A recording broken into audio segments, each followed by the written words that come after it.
আসসালামু আলাইকুম। আজকে আমি ছোট ইলিশ মাছের বাচ্চা দিয়ে ইলিশ মাছের পাতুরি বানাবো। সবাই কম বেশি সবাই ইলিশ মাছের পাতুরি বানায়।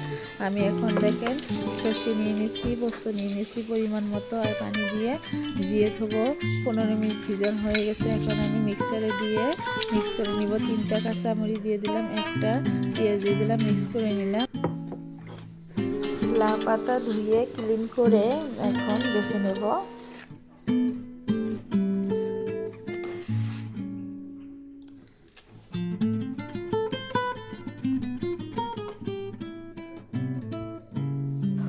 সবগুলো এরকম করে বেছে নেব।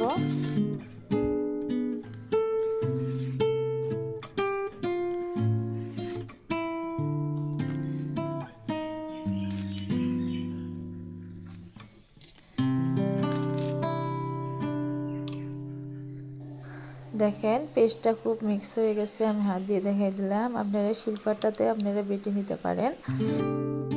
পাতুরি বানাতে কী কী লাগবে সেটা আমি দেখাচ্ছি। পেঁয়াজের পাতা, ধনে পাতা, মটরশুঁটি, পেঁয়াজ কুচি করে নিয়েছি, মরিচ ফালি করে নিয়েছি। একে একে সবগুলো দিয়ে দিব। দিয়ে তারপরে হলুদের গুঁড়ো, জিরের গুঁড়ো, ধনে গুঁড়ো, মরিচের গুঁড়ো, লবণ পরিমাণ মতো দিয়ে সরিষার তেল দিয়ে ভালো করে হাত দিয়ে মাখাই নিতে হবে।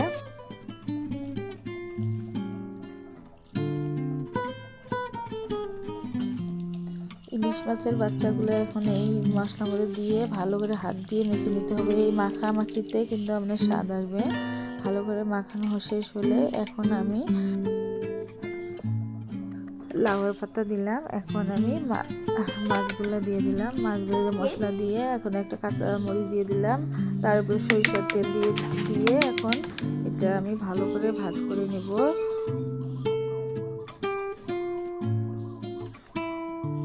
গ্যাসের চুলায় আমি প্যান বসিয়ে দিয়েছি। এখন সরিষার তেল দিলাম। এটা হালকা গরম হইতে লাগে, কিন্তু এটা বেশি গরম হয়ে গেছে। পাতুরিটা দেওয়ার সাথে সাথে তেল ছিটকে আমি অল্পর জন্য বেঁচে গেলাম। তারপরে আমি এটা লবণ দিয়ে দিলাম। লবণ দিলে ছিটকাবে না। তারপরে আরও পাতুরিগুলো আছে, আমি ওটা সেম করে আমি ভাজ করে নিয়ে আমি প্যানে বসাই দিব।